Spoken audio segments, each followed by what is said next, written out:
Knockert. Je travaille pour l'ARACT de Bourgogne-Franche-Comté. ARACT, c'est Agence régionale pour l'amélioration des conditions de travail. Donc, ce que je vous propose aujourd'hui, c'est de vous parler un peu de ce que c'est que la qualité de vie et des conditions de travail, comment au niveau de l'ARACT, donc déjà qui on est l'ARACT, et puis comment on voit les choses. Euh, Attendez, il y a encore des gens qui arrivent. Le but étant aussi de clarifier, une des demandes que m'avait faite Lucas, c'était aussi de pouvoir clarifier vers qui vous retournez en fonction des besoins que vous pouvez avoir dans vos structures. Euh, la présentation devrait durer à peu près 30 minutes, l'idée étant aussi de faire place à vos questions et de répondre vraiment à vos besoins spécifiques. Pour commencer, ce que je voulais vous proposer, c'était un tour d'écran avec votre nom, prénom, votre entreprise et votre activité, et peut-être de réfléchir en un mot, une idée, une phrase qui représenterait pour vous ce que c'est la QVCT. L'idée là, c'est de voir un peu, pour moi, les représentations et pouvoir justement apporter des éclairages par rapport à ce que vous pourrez me dire. Et j'ai mis maximum 1 minute par personne parce que on a du monde ce matin, c'est plutôt une bonne chose. Mais voilà, de faire ça assez rapidement pour laisser le temps derrière à la présentation et aux questions. Je ne sais pas qui veut prendre la main, veut bien prendre la main. Je ne vous vois pas tous hein, sur mon écran. Je jongle avec les écrans. Bonjour à tous, je peux peut-être commencer. Bonjour. Je suis chère Rachida d'Ethicophile. On est un atelier chantier d'insertion et on a comme activité support un plateau téléphonique et un pôle communication. La qualité de vie au travail, je dirais que c'est le bien-être au travail, se sentir serein sur son poste de travail. Merci. Voilà, merci. Je vais enchaîner. Franck Lamberto, donc groupe Adibat. Donc, je suis directeur d'agence sur le groupe Adibat sur le Nord-Franche-Comté. Le groupe Adibat, c'est un groupe inclusif qui dispose d'une entreprise de travail temporaire d'insertion, d'un GEC, et d'une entreprise de travail temporaire à vocation sociale. Et en plus, j'ai une casquette sur le CSSCT que j'ai intégré il y a quelques temps. Donc, vraiment impliqué sur la QVCT. Et pour moi, la QVCT, c'est le plaisir au travail, la prévention au travail. Voilà. Parfait, merci.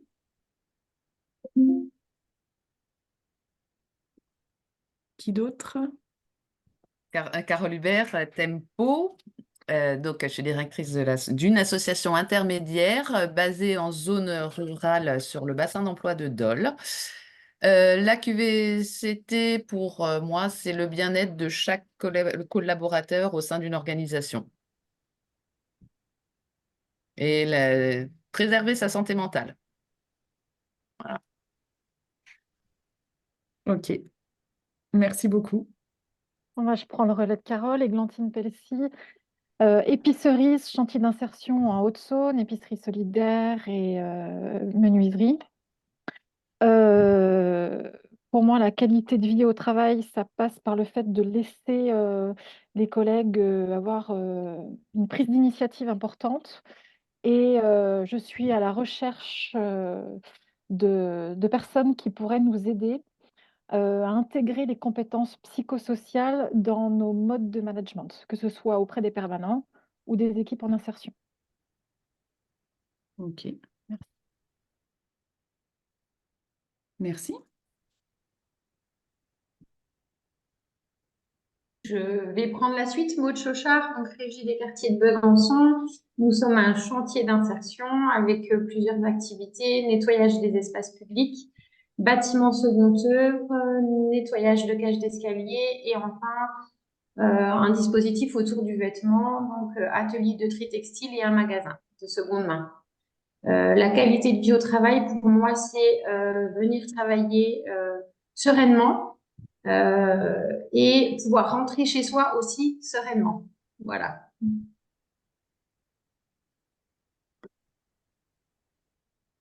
Parfait, merci. Je prends la suite. Donc, Biljana Markovic, je travaille donc à Friedville, qui est un chantier d'insertion par l'activité économique situé à Grand Charmont, qui a pour support d'activité la revalorisation du textile. Et je dirais que pour moi, la QVCT, c'est oui, sérénité et bien-être, se sentir bien en venant travailler. Merci. Qui d'autre n'a pas pris la parole? John Darbouche, peut-être. Je suis animateur qualité, sécurité, environnement, Envie 2E, Franche-Comté. C'est du retraitement et reconditionnement de déchets D3E, ce qui est équipement électrique et électronique, avec des personnes en insertion. Donc les deux axes de l'entreprise, c'est l'environnement et l'emploi. Et je travaille et j'œuvre sur les conditions de vie au travail, l'amélioration permanente des conditions sur les postes. Voilà, d'où ma venue. Ok, merci.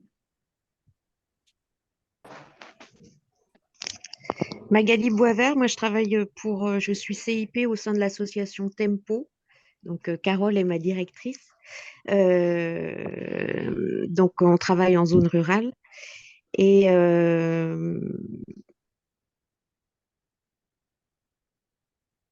On vous entend plus. surfer les vagues et pas rester dedans. Du coup, voilà, une certaine fluidité. Alors, j'ai pas bien entendu, je crois, ce que vous dites. Ça a Oui, je coupé. disais, pour moi, la qualité de vie au travail, c'est savoir surfer les vagues et pas rester dedans, en fait. Ok. Ok. Merci.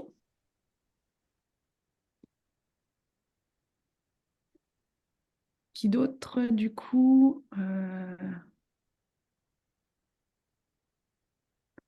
je vois d'autres gens derrière des... Donc Sabrina Jacob, je suis responsable adjointe pour l'agence INEO, c'est une ETTI sur Vesoul. Donc nous, notre client principal est Stellantis. Et pour moi, la QVCT, c'est un climat de confiance et d'entraide dans l'entreprise. Et je suis Ok. membre CSE, donc c'est un sujet qui m'est cher. Parfait, merci.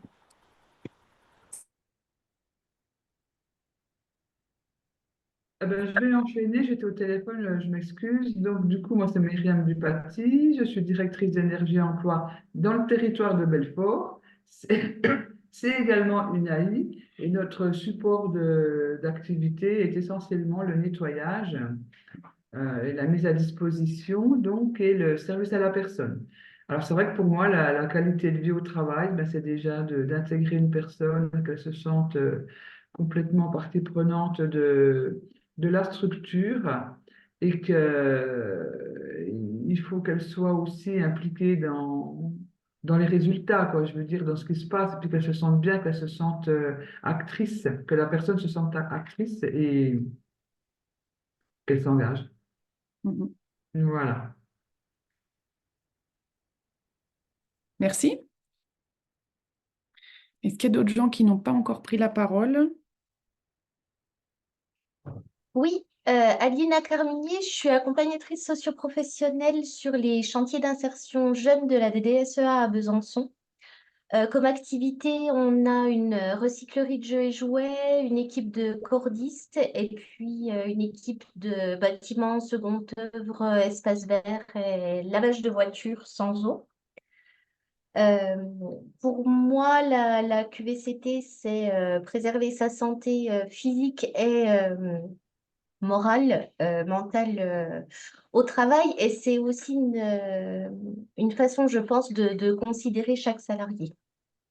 Voilà.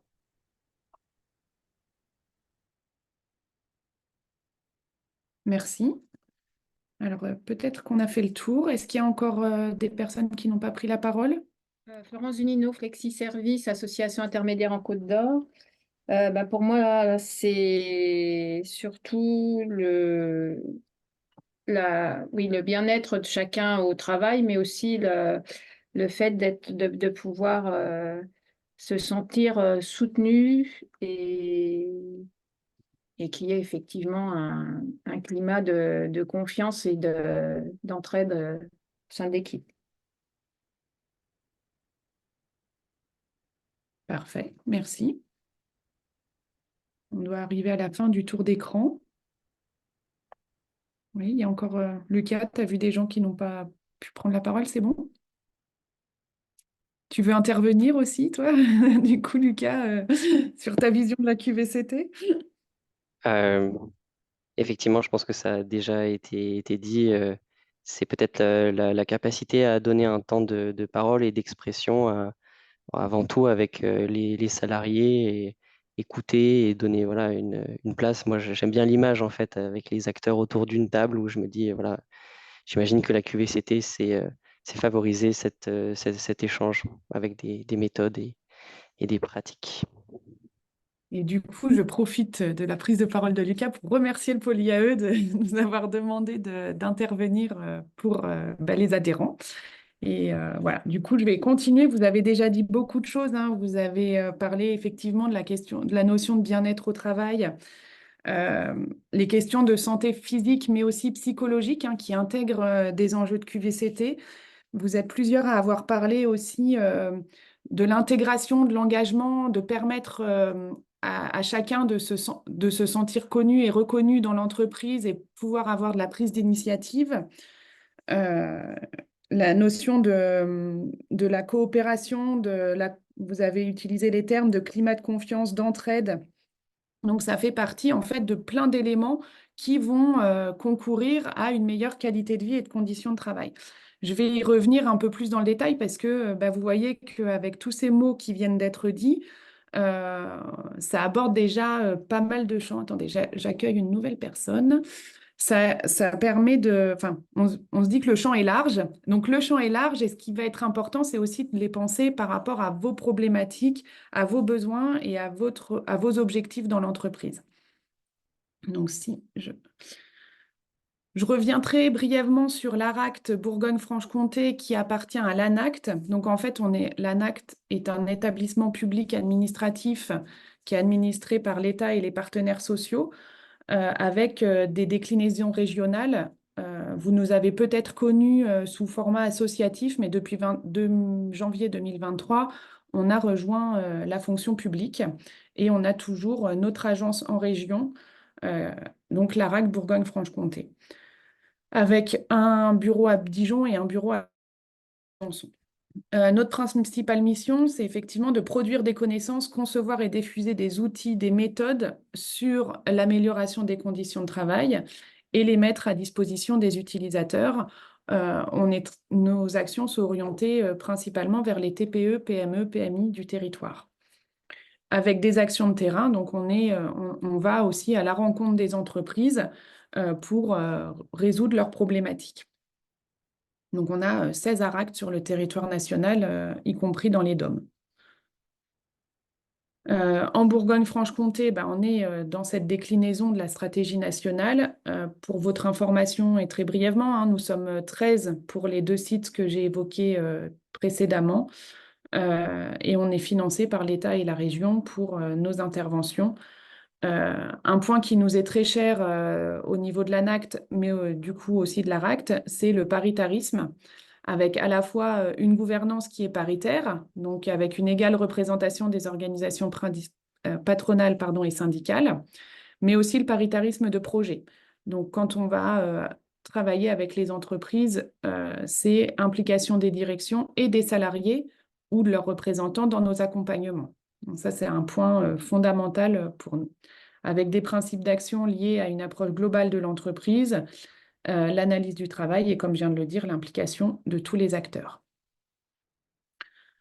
Peut-être vous connaissez des projets, vous avez peut-être déjà entendu parler de projets que nous portons en région. Le projet le plus ancien s'appelle Rallinov. C'est un projet qui a fêté ses 10 ans en 2023, qui a pour but de valoriser des pratiques socialement innovantes et pour lesquels on a tous les ans des remises de prix et une rencontre régionale de l'innovation sociale qui, cette année, aura lieu le 1er octobre à Besançon, au Cursal. Il reste des places si ça vous êtes intéressé. DevaFest, c'est un programme qui permet d'accompagner les entreprises à la mise en place de l'action de formation en situation de travail, notamment pour ce qui concerne la transmission des savoir-faire d'expérience. Quand on parle de savoir-faire d'expérience, l'idée, c'est des savoir-faire qui ne vont pas s'acquérir à l'école, mais qui sont plutôt liés à la pratique professionnelle. Cap QVCT, ça va être un outil d'autodiagnostic en ligne qui vous permet en entreprise de pouvoir faire votre autodiagnostic sur un état des lieux QVCT par rapport aux différents champs qu'on va évoquer juste après.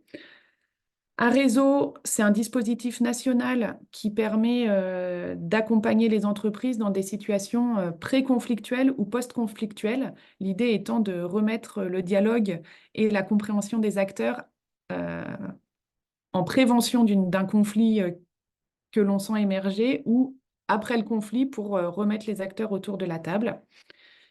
Et Eurega, c'est un site ressource pour traiter des questions d'égalité professionnelle femmes-hommes. Voilà, donc ça, ce sont des exemples. Si on revient sur qualité de vie et conditions de travail pour définir le sujet.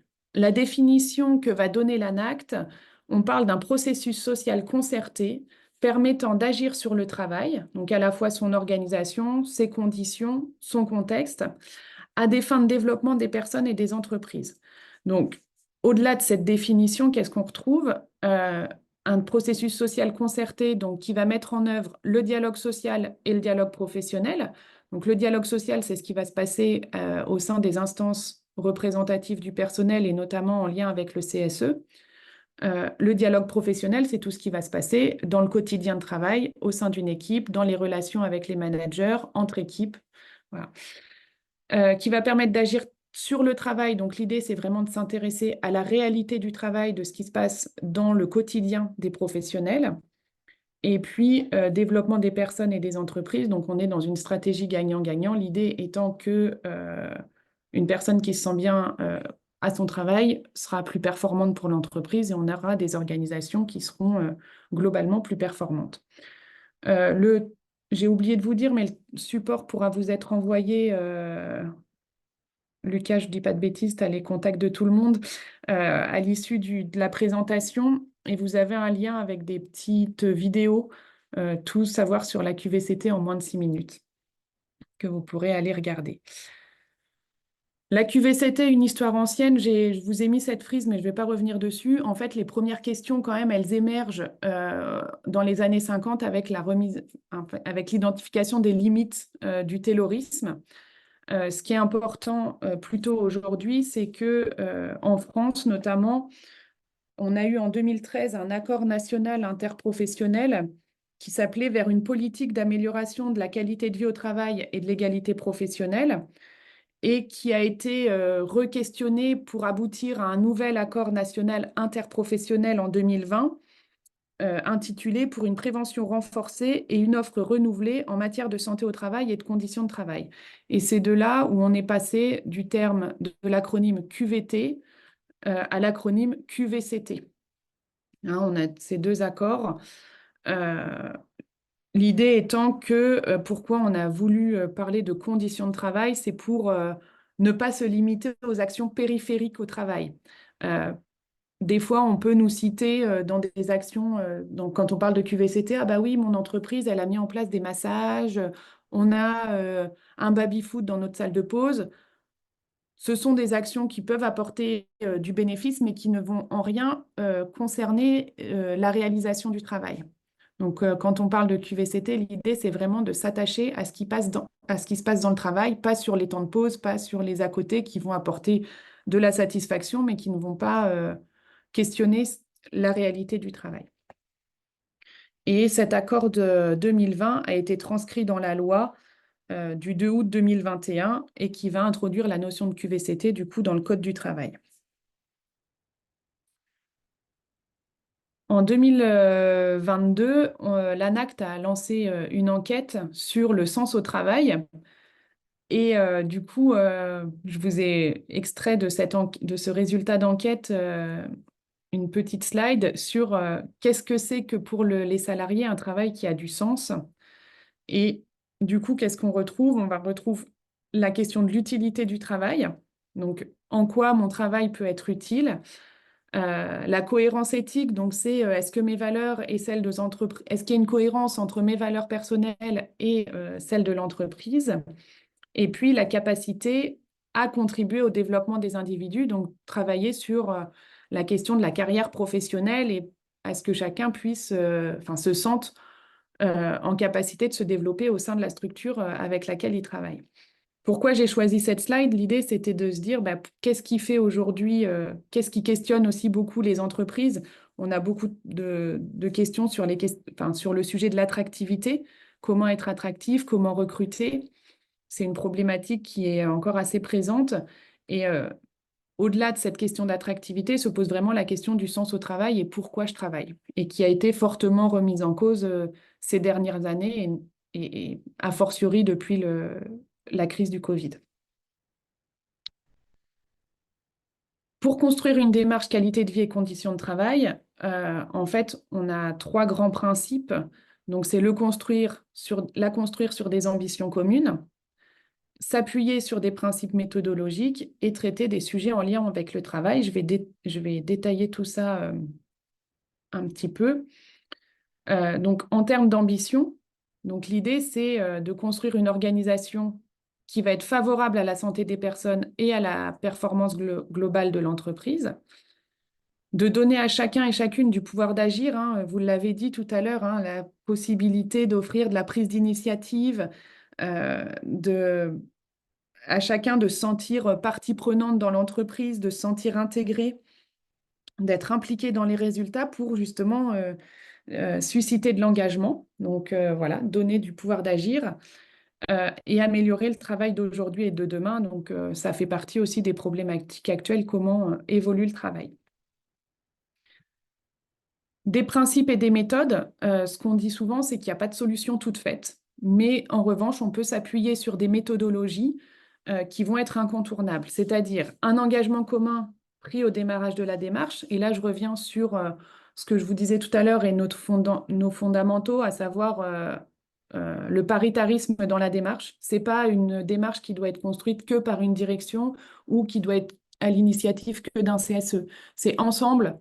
On y va ensemble, direction et salariés, on a envie d'aller vers cette démarche. Un partage collectif de ce qu'est la notion de QVCT. Donc, pour nous, notre structure, notre entreprise, c'est quoi la QVCT? Quel terme on met derrière et qu'est-ce qui va être important pour nous?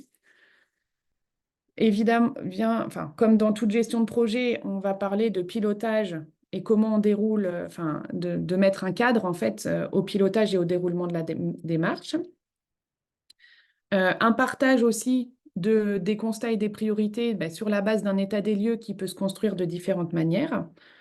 De pouvoir avoir des espaces de discussion où on va pouvoir parler du travail et pas seulement des aspects techniques des actions qu'on est en train de réaliser. Dans une démarche QVCT, on doit s'autoriser à pouvoir tester, expérimenter et aussi ajuster, c'est-à-dire que les solutions ne sont pas forcément toujours les bonnes tout de suite, et puis d'avoir aussi une analyse de ce que ça peut produire. Et les sujets qui vont être traités dans la démarche QVCT doivent être, comme je l'ai dit tout à l'heure, en lien avec le travail. Et au niveau de l'ANACT, on l'organise selon 6 champs.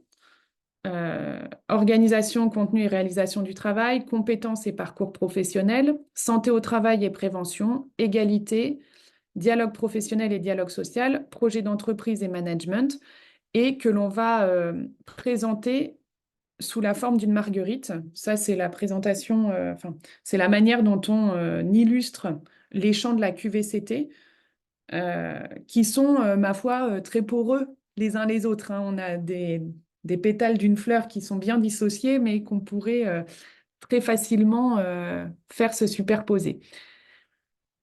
Quand on parle d'organisation, de contenu et de réalisation du travail, là, je suis sur le pétale vert. Qu'est-ce que ça veut dire? C'est permettre à chacun et chacune de faire un travail de qualité dans de bonnes conditions.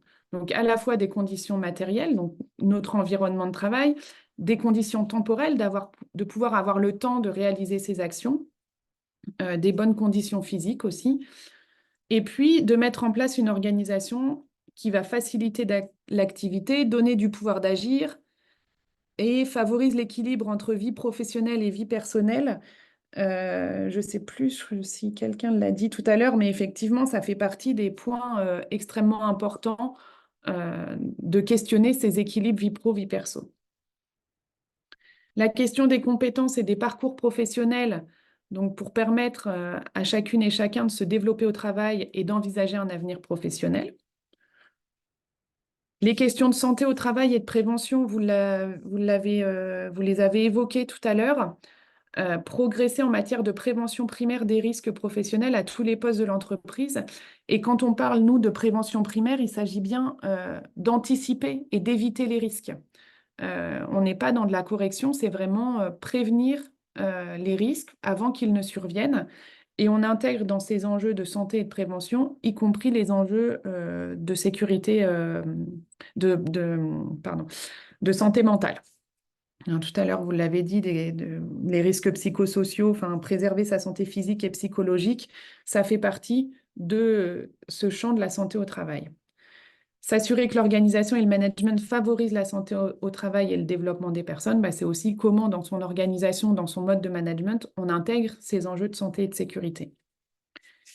La question de l'égalité professionnelle, bah, l'idée, c'est que la QVCT profite à toutes et tous, et puis tenter de résoudre des inégalités selon les différentes populations et les particularités individuelles des professionnels. Le dialogue professionnel et le dialogue social. Donc, c'est comment on met en place des espaces de dialogue qui permettent de parler du travail et de les faire progresser pour lever les problématiques qui pourraient apparaître ou en tout cas être dans une dynamique constructive sur la façon de travailler ensemble. Et enfin, le projet d'entreprise et le management, donc permettre, dans le cadre du projet d'entreprise qui est proposé, permettre à chacun et chacune de trouver du sens à son travail et d'avoir du soutien. Hein. Ça a été beaucoup dit aussi dans le tour de table, de se sentir en confiance, d'être soutenu. J'ai noté un climat de confiance qui vont permettre justement de pouvoir se sentir efficace, de pouvoir s'exprimer sur son travail. Donc voilà un peu le panel des champs que va couvrir la QVCT. Qu'est-ce qui va pouvoir vous motiver à engager une démarche QVCT? Ça peut être accompagner un changement qui se présente à votre organisation, qui soit technique, organisationnel, normatif. Les questions d'attractivité aussi peuvent être un levier de motivation. Prévenir les risques psychosociaux, redonner du sens au travail. En fait, toutes les raisons peuvent être bonnes de s'engager dans une démarche QVCT. La question est de savoir pour votre structure, qu'est-ce qui vous engage ou pourquoi vous avez envie d'y aller. Comment faire? Alors, là, on a parlé jusqu'à maintenant un peu des généralités et puis qu'est-ce qui peut vous pousser à y aller. Sur le comment faire, comme je vous l'ai dit, on n'a pas de solution toute faite, mais en tout cas, on peut s'appuyer sur des étapes méthodologiques. Donc, l'idée, c'est de structurer l'approche, d'accompagner les mutations dans un souci de préservation du bien-être des salariés, favoriser le maintien, le développement et l'engagement au travail, répondre parfois aussi à des problématiques d'absentéisme, de turnover, de climat social, etc. Et répondre à des enjeux d'attractivité, d'image de marque, de qualité de service auprès des différentes parties prenantes de l'entreprise. L'idée, c'est de conjuguer à la fois les questions de performance de l'entreprise et de bien-être des salariés. 3 principes pour ça. Avoir une démarche collective. Donc, avec l'importance d'associer l'ensemble des acteurs à la réflexion. Une démarche ad hoc et intégrée. Quand on dit il n'y a pas de recette toute faite, et c'est un peu ce que j'ai essayé de dire tout à l'heure, c'est que pourquoi on le fait? Ce sur quoi on va s'appuyer déjà de ce qui est existant dans notre entreprise, ben, il va falloir trouver la recette qui va correspondre à votre organisation, à vos problématiques, à vos enjeux. Et pour faire ça, ben, l'idée, c'est de le réfléchir collectivement pour identifier les leviers qui soient les plus opportuns pour vous. Une démarche centrée sur le travail et la façon de travailler. Donc, comme je l'ai déjà dit tout à l'heure, l'idée, ça ne va pas être d'apporter des solutions de massage à l'issue de la tenue du poste de travail, mais plutôt de se dire bah, qu'est-ce qui se passe pendant la journée de travail, qu'est-ce qui fait difficulté, quels sont les points d'appui aussi, parce que chaque structure a également des points d'appui et des forces sur lesquelles elle doit s'appuyer pour justement pouvoir améliorer et répondre aux besoins des équipes et aux enjeux de performance de son entreprise. Donc l'idée, c'est de faire participer les professionnels sur ce qu'ils vivent dans leur quotidien de travail. Quand on théorise un peu la démarche, on la décline en 4 étapes. Donc, 1, le cadrage. Donc l'idée, c'est de mettre en place le processus, définir l'instance de pilotage, qui participe, etc. Ensuite, de faire un diagnostic ou un état des lieux. Donc, il y a plusieurs façons de le faire pour comprendre l'état actuel de la situation. Et derrière, en fonction de l'état actuel et de ce qu'on souhaite aller travailler, d'engager des expérimentations, des essais avec des nouvelles façons de travailler, donc du changement, hein, introduire du changement en ayant qui a été décidé par la concertation. Cette expérimentation, bah, l'idée, c'est de pouvoir l'évaluer pour voir si ce qu'elle a produit de bien, de pas bien, et d'ajuster en fonction. Et derrière, de rentrer dans une boucle un peu d'amélioration continue avec bah, diffuser ce qui a été fait et puis de continuer à expérimenter peut-être sur d'autres champs de la façon de travailler.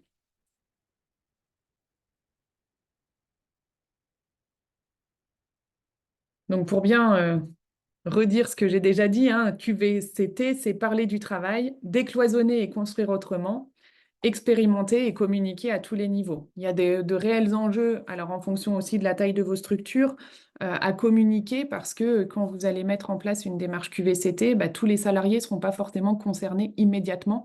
Et du coup, c'est important de pouvoir parler de ce qui est fait parce que bien souvent, les expérimentations se font à petite échelle.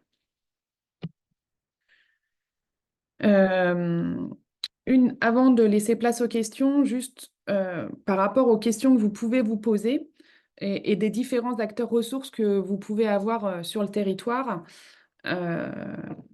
Donc, il y a bien évidemment l'ARACT, mais je nous citerai en dernier. Il y a d'autres acteurs que vous pouvez solliciter. Donc, la CARSAT qui peut vous proposer parfois des financements et des conseils sur notamment les aspects de santé, sécurité et aussi sur les risques psychosociaux.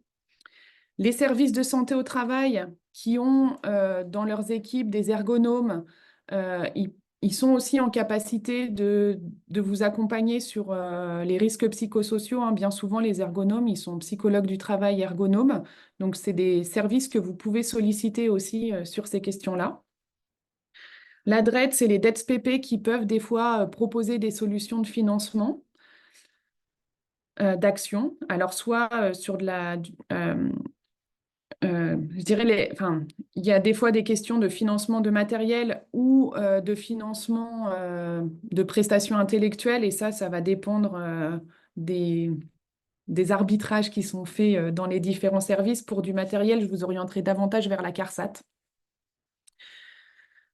Vos OPCO aussi, qui peuvent être apporteurs de solutions de financement, de formation, d'accompagnement et de conseil.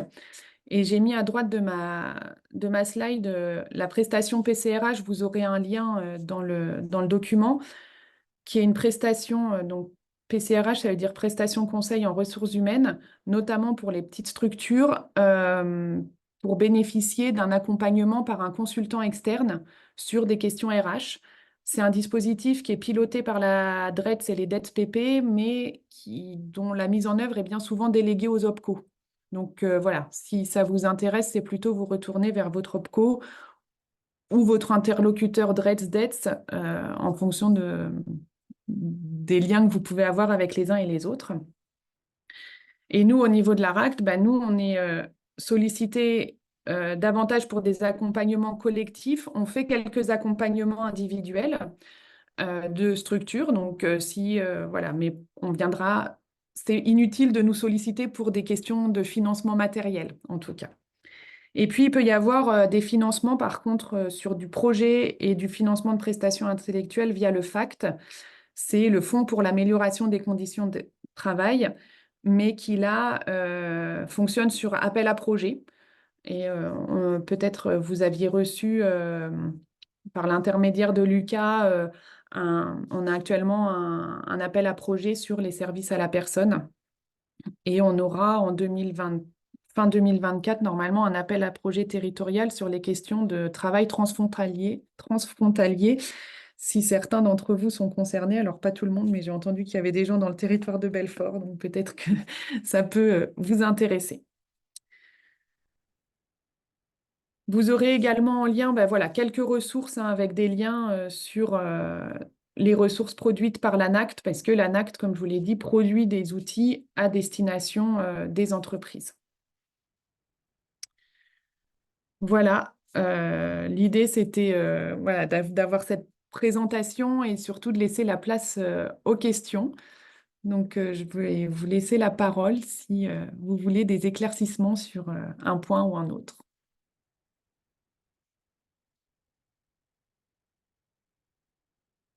Ça vous laisse sans voix. Non, je veux bien prendre la parole là par rapport à l'étude que vous aviez faite sur le sens au travail. Oui. Je trouve que c'est plutôt pertinent et ça reflète un petit peu l'état d'esprit qu'ont les demandeurs d'emploi. Alors, je dirais les jeunes demandeurs d'emploi.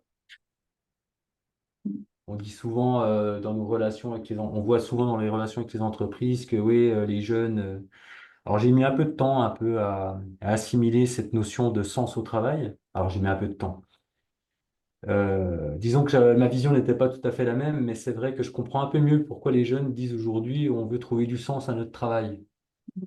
Hein, quand on parle d'être bien accueilli, qu'on s'intéresse vraiment à nous, qu'on nous fasse monter en compétences, etc., que ça apporte, qu'il y ait vraiment une plus-value, que mon travail apporte vraiment une plus-value à la société ou à l'entreprise, etc., etc. Que c'est pas simplement un emploi, pas toujours un emploi alimentaire, que c'est et cette notion de sens au travail est vachement importante. Alors en plus, dans l'étude que vous avez fait, la notion alors c'est pas tellement du sens, mais la notion de salaire n'apparaît pas. C'est-à-dire presque, même si dans les publics inclusifs que l'on peut être amené à gérer, comme Sabrina Jacob chez Inéo, on a une même catégorie de public et on sait que voilà, on a affaire à des gens quand même qui cherchent pour beaucoup un salaire pour pouvoir s'en sortir dans leur vie, etc., etc. Mais c'est vrai qu'il y a des actions qui sont faites, on les fait monter en compétences, etc. Et c'est quand même plutôt positif. Mais cette notion d'argent, aujourd'hui, on se rend compte que même si je ne gagne pas tout à fait ce que j'aimerais toucher en termes de salaire, en termes de rémunération, si déjà l'entreprise m'accueille bien, que j'ai un bon état d'esprit dans les équipes, etc., ben, ça peut marcher. Donc on se rend compte qu'en plus on est engagé nous dans une démarche RSE et on se rend compte que c'est vrai que la qualité de vie au travail commence quelquefois à prendre le pas sur les conditions salariales qui sont très souvent amenées dans des entretiens individuels, etc. Oui, les gars, ils veulent tous des augmentations, etc., qui sont pas toujours justifiées, mais il y a quand même des choses aujourd'hui qui viennent et qui nous interpellent, dire voilà, moi, je me sens bien dans cette entreprise. Et voilà, je suis prêt à envisager des choses, peut-être y rester ou monter en compétence, voilà. Donc c'est plutôt pertinent parce que ça reflète vraiment une réalité que nous on rencontre sur le terrain, même si c'est pas la réalité de tout le monde, hein. Cette notion d'argent est quand même, surtout sur du public inclusif, hein, cette notion d'argent est quand même importante, hein, primordiale, voire essentielle. Mais c'est très révélateur en tout cas de ce qui se passe aujourd'hui.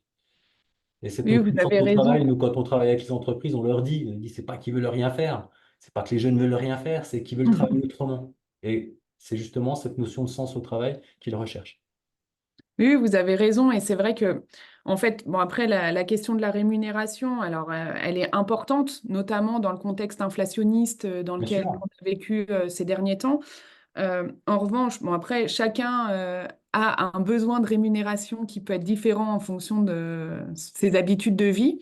Mais une fois le niveau de rémunération nécessaire atteint par l'individu, bah, effectivement, les questions de sens, elles prennent le dessus et elles vont être des arbitrages entre une entreprise ou une autre, ou le fait de rester fidèle à l'entreprise dans laquelle on se sent bien, ou la quitter si on s'y sent pas bien, quoi. Mm. Merci pour votre témoignage en tout cas. Donc, Du coup, comme j'ai été citée par Franck, je me permets de rebondir. Et ça, on le ressent de plus en plus, nous, par rapport à nos intérimaires donc, qui gagnent très très bien leur vie chez notre client. Si ils ont un manque de sens, finalement, ils souhaitent arrêter leur contrat pour aller voir ailleurs et être vraiment acteur à part entière, même en étant intérimaire. Mhm. Et ça, on le ressent de plus en plus. Ok. Bah, c'est très intéressant ce que vous êtes en train de partager. Là. Alors, par rapport, je reprends la parole par rapport au travail de collaborateurs, etc. Ce qui fait souvent la différence, c'est la relation à l'autre, hein. Et on le voit bien dans les équipes, hein, c'est ce qu'on dit souvent à nos gars, on leur dit, écoutez, la capacité d'adaptation, et c'est là-dessus qu'on essaie de travailler très souvent, en tout cas dans notre discours, c'est de vous adapter à des gens qui, des fois, ben, font régner un climat très moyen, voire catastrophique, parce qu'ils n'ont pas cette fibre un petit peu cette fibre humaine, cette relation, etc., cette capacité à encadrer, à être dans la prévention, à être dans la bienveillance, etc., etc. Et des responsables après en entreprise qui sont totalement l'inverse, qui vont être beaucoup qui vont s'attacher à la personne, s'attacher à ce qu'elle fait, à comment la faire progresser, etc., etc. Et on se rend compte que la relation à l'autre, on peut, l'humain, ça peut être très perfectible et très rapidement, hein, c'est très fragile. Et on Mhm. sait que dans la façon de travailler ensemble, etc., etc., c'est quelque chose, et ça, vous l'avez soulevé dans le diaporama, c'est beaucoup là-dessus qu'il faut travailler, même dans nos organisations à nous, hein. Parce que c'est vrai, quand nous, on délègue, comme Inéo, on délègue des gens en intérim, même si on a ce I d'insertion qui fait un peu toute la différence, quand ils sont lâchés, entre guillemets, dans la nature, dans les entreprises, on ne sait pas toujours avec qui ils vont tomber, comment ça va se passer, on ne sera pas là toujours pour recadrer, etc., etc. En tout Mhm. cas, on voit par contre que dans nos organisations internes, la relation à l'autre est primordiale par rapport à la connaissance du travail qui est fait par chacun. Et souvent, c'est des fois là on le sent, des fois, c'est là qu'il y a des problématiques, il y a des tensions, Mhm. etc. Alors, moi, ma question, c'était de savoir un petit peu comment, dans une organisation, on peut, alors ça, on pourra peut-être amener à recevoir vous-même, hein, l'ARACT, pour réfléchir à ces choses, puisque moi, en tant que membre du CSSCT, on peut être amené à rencontrer ce genre de situation. Donc, est-ce que c'est des interventions, vous parliez des massages, etc., etc. Bon, même si c'est des choses auxquelles je suis assez sensible, mais des interventions de quoi? De thérapeute, de sophrologue, de choses comme ça? Là, on va être. En fait, l'idée quand on parle de QVCT, c'est plutôt d'avoir un travail collectif sur comment on travaille ensemble. Ouais. Quels sont les points positifs perçus par le collectif dans l'organisation de travail, dans, par exemple, la gestion des réunions, le pilotage des projets, comment est distribué le travail, qui donne les ordres, comment je les reçois, est-ce que je peux Mhm. avoir une marge de manœuvre sur mon travail. Quand on parle d'autres thérapeutes, etc., on est plutôt sur de la réponse individuelle. Ah, Hein, d'accord. si, euh, Thérapeute ou sophrologue? Oui, bah après, un sophrologue, enfin, en gros, le sophrologue, il va vous apporter un bien-être peut-être personnel et temporaire, enfin, en tout cas, à l'instant T, mais il va pas venir vous aider à travailler sur votre collectif de travail, ça va peut-être apaiser individuellement des Ouais, difficultés que vous pouvez rencontrer, vous faire prendre conscience, peut-être vous, individuellement, de certaines de vos émotions, de pourquoi vous réagissez de cette manière ou pas, mais on est sur de l'individu, on n'est pas sur du collectif de travail. Nous, on a une approche à l'ANACT fortement collective, on ne traite jamais d'accord. les cas individuels. Euh, et du coup, c'est là où, quand on parle de QVCT, on est obligé de le traiter collectivement. Parce que bah, l'idée, c'est de trouver les modalités qui vont répondre aux besoins d'un collectif de travail. Parce que la difficulté, finalement, dans un collectif, c'est que vous avez tout un tas de personnalités avec Bien sûr. des motivations qui vont être différentes sur la raison d'être au travail. Pourquoi ils sont là? Est-ce que c'est un job alimentaire? Est-ce que c'est parce que j'y trouve du sens? Est-ce que parce que le contenu de mon travail est extrêmement intéressant? Donc, j'ai envie de dire, on a rarement 100% des indicateurs. euh, Enfin, on a rarement tous les indicateurs à 100%, mais Ouais, on est bien d'accord. là, Mm. Alice, c'est, il y a une question qui était remontée en introduction. Il me semble qu'il y avait une structure qui souhaitait porter une démarche réflexive sur l'encadrement ou la gestion ou le management sur des compétences peut-être euh, psychosociales. Est-ce que si on a envie de se faire accompagner sur ces sujets, on peut passer par l'ARACT ou c'est un autre interlocuteur? Et du coup, comment ça se passe sinon un accompagnement avec l'ARACT de manière générale? Comment est-ce qu'on peut s'y prendre et quels sont les délais, etc. donc sur la question compétences psychosociales, donc nous, on ne va pas proposer de formation pour former les individus en matière de risques psychosociaux. J'aurais envie de vous orienter davantage vers la médecine du travail. Alors, je vais peut-être intervenir parce que c'est moi qui l'avais dit. Je fais bien la différence entre risques psychosociaux et compétences psychosociales. Des organismes de formation qui forment sur ce sujet, ça existe, Mhm. c'est pas la difficulté. Aujourd'hui, ce qu'on recherche, et on a repéré des acteurs alors, qui sont psychologues du travail qui pourraient nous accompagner. Ce qui bloque aujourd'hui, c'est trouver le financement pour le faire. Voilà. Donc, il y a peut-être des pistes avec le FACT, euh, peut-être la prestation conseiller en RH ou la CARSAT, je sais pas, enfin, je vais essayer. En tout cas, les acteurs Après, qu'on a. Mm. oui, nous, alors on fait de moins en moins d'accompagnement individuel sur la question risques psychosociaux, enfin voilà, sur les sujets qui touchent au RPS en fait, hein. Après, pourquoi? Parce que c'est un sujet qui existe depuis un certain temps et qu'il y a énormément d'acteurs sur le marché. Alors, on touche aux limites du système parce qu'effectivement, on est sur des choses plutôt payantes, même si parfois les services de santé au travail ont des personnes compétentes pour le sujet. Euh, mais c'est vrai que sur les RP... Après, n'hésitez... Enfin, ce qu'on peut... Faudrait qu'on prenne un temps d'échange pour mieux clarifier votre besoin et aller dans le détail parce que nous, alors pour répondre à la question de Lucas sur comment nous solliciter, en fait, nous, si vous voulez, on prend toutes les demandes qui nous arrivent et ensuite on les traite collectivement en équipe en fonction aussi des orientations qui nous sont données par nos financeurs et des projets qui sont déterminés annuellement et des financements alloués. Donc, on a des projets qui sont fléchés au niveau national ou au niveau régional avec des orientations particulières et des fois, on est à la recherche d'entreprises pour faire des expérimentations sur les sujets en question. Par exemple, on a mené sur les 2 dernières années un sujet sur la prévention des addictions en milieu professionnel. Et après, sur les demandes individuelles, bah, ça dépend voilà, de la demande, de l'enjeu et de nos financements. Donc, je ne peux pas avoir une réponse catégorique, même si sur la question des RPS et de la formation sur ces sujets-là, on a plutôt tendance à décliner et à réorienter vers les services de santé au travail et la CARSAT. La CARSAT qui produit d'ailleurs une liste de consultants référencés en matière de risques psychosociaux sur la question des troubles musculo-squelettiques et également sur les questions de prévention. Il y a 3 listes. Je pourrais peut-être les ajouter si vous voulez, les envoyer à Lucas pour qu'il vous les envoie en même temps que la présentation. Et là, Alice, du coup, sur les orientations structurelles, si par exemple les structures d'insertion souhaitent réfléchir à des sujets.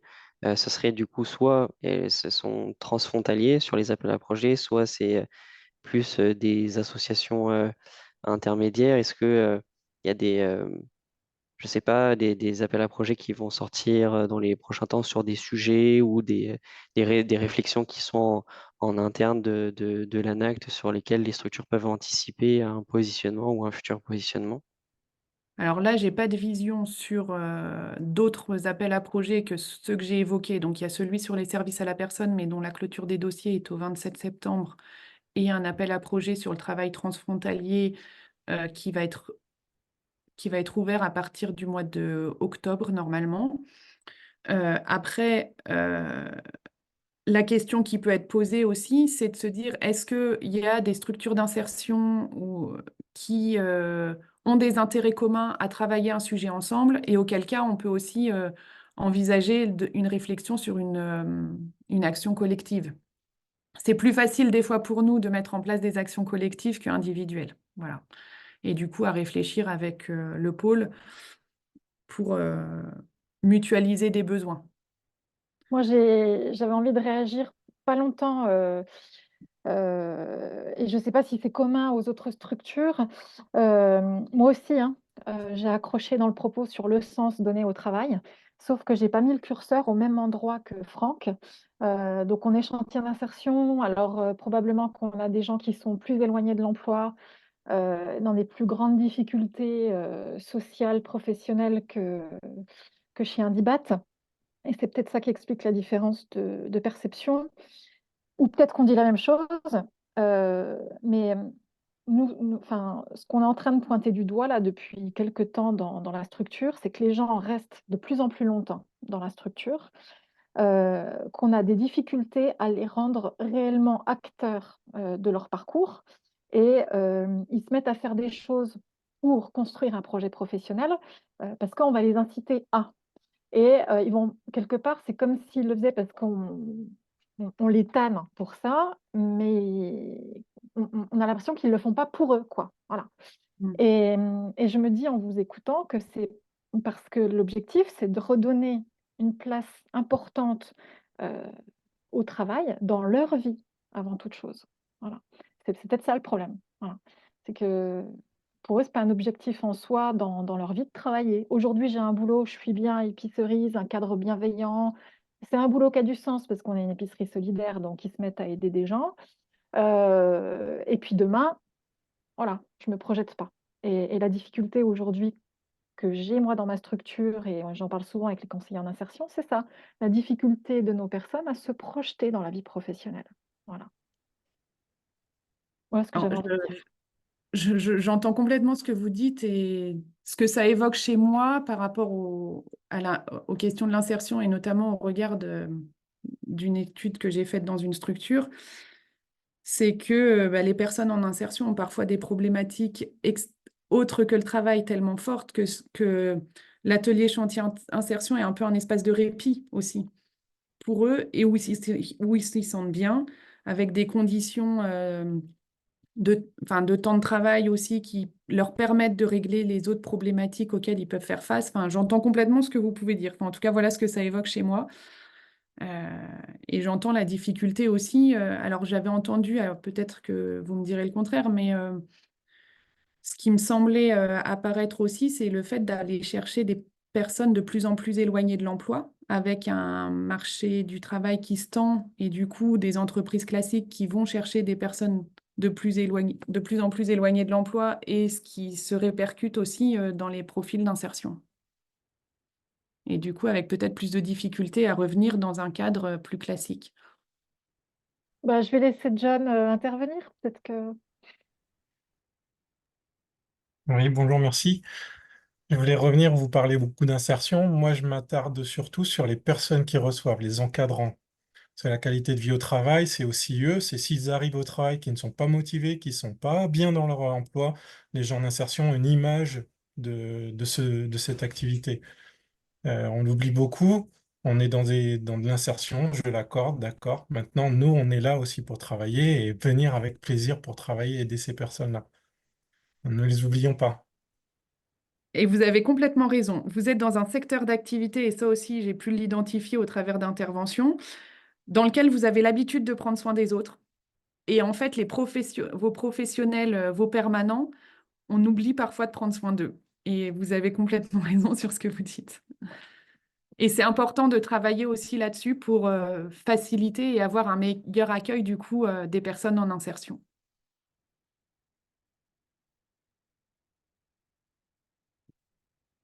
Moi, je voulais juste intervenir en tant qu'AI ou sur une difficulté qu'on rencontre, parce qu'avant, on n'était pas soumis au PASS IAE, donc on pouvait prendre un petit peu parfois de liberté par rapport à des profils qui mettaient un peu plus de temps à sortir de la structure d'insertion. Et là, on a des personnes donc, qui, dans le cadre des PASS, doivent sortir. Donc, même si on leur a expliqué qu'ils ont fait des démarches, etc., on a des personnes en rural qui ne sont pas mobiles, qui ont plus de 55 ans, etc., où on n'a pas de solution sur le terrain à leur offrir. Et pour nous, enfin, c'est difficile aussi de... Eux, ils ont... Enfin, de dire à des personnes, vous intégrez une structure, on veut que vous valorisiez vos compétences, etc. On vous fait faire des formations pour ceux qui veulent bien en faire, etc. On essaie de les mobiliser. Mais en même temps, on leur dit, il faut que vous vous mobilisiez, mais d'un autre côté, il y a une deadline et cette deadline, elle n'est pas toujours facile à respecter. Et il y a des fois des personnes où on les met en souffrance, je trouve, parce que elles se sont, alors peut-être qu'elles se sont trop installées, mais même si on arrive à, c'est toujours la difficulté de les remobiliser, de la mobilisation des personnes en insertion. Et moi, je trouve que c'est difficile à la fois pour les encadrants et pour les personnes de dire, eh ben là, ça s'arrête et on n'a plus on n'a plus de solution pour vous. Donc, il y a des personnes qui mettront plus de 24 mois parce que il y a des problématiques plus et c'est compliqué, moi, je trouve, cette histoire et c'est à la fois, moi, je trouve, c'est une souffrance à la fois pour les personnes en insertion et pour les encadrants d'avoir cette date limite là où les gens ils s'investissent à un moment donné dans un travail, mais en même temps, il faut qu'ils sortent et ils ne sont pas prêts. Et voilà. Et moi, pour moi, c'est compliqué à vivre au niveau des équipes. Alors, j'entends complètement ce que vous dites. Après, voilà, j'ai envie de dire, ce serait, enfin, si on revient sur les enjeux de QVCT, parce que là, c'est des enjeux qui sont bien différents et qui ne sont pas couverts par nos compétences, hein, enfin, puis c'est lié à des politiques publiques, etc. La question, c'est comment travailler cette problématique de la durée maximale des contrats pour faciliter le passage vers d'autres dispositifs ou un emploi plus pérenne dans l'économie classique euh, pour limiter justement cette question de souffrance, quoi. Après, on est face à des questions très humaines et à des problématiques individuelles qui peuvent être tellement prégnantes que voilà, il y a peut-être un sujet à creuser de cette manière-là, mais en s'intéressant, pour revenir à l'intervention précédente, à la question de ce que vivent les professionnels et du coup vos permanents. Je ne sais pas si ça répond, enfin si ça peut donner des pistes de réflexion, mais voilà ce que ça m'inspire en tout cas là tout de suite.